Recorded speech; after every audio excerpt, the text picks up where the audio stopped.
بسم اللہ الرحمن الرحیم۔ حاجت روائی کے لیے جمعے کی رات پڑھیں۔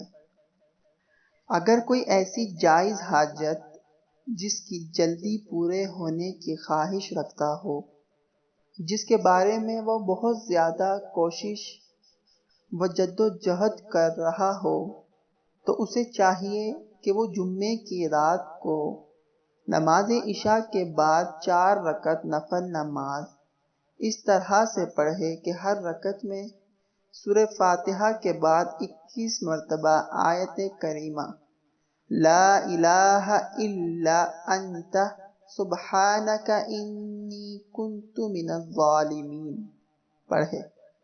نماز سے فارغ ہونے کے بعد 111 مرتبہ آیت کریمہ نہایت توجہ و یکسوئی کے ساتھ پڑھے، پھر 21 مرتبہ درود پاک پڑھے اور اللہ تعالیٰ سے عاجزی و انکساری کے ساتھ دعا مانگے۔ بفضلہ تعالیٰ بہت جلد اس کی حاجت پوری ہو جائے گی۔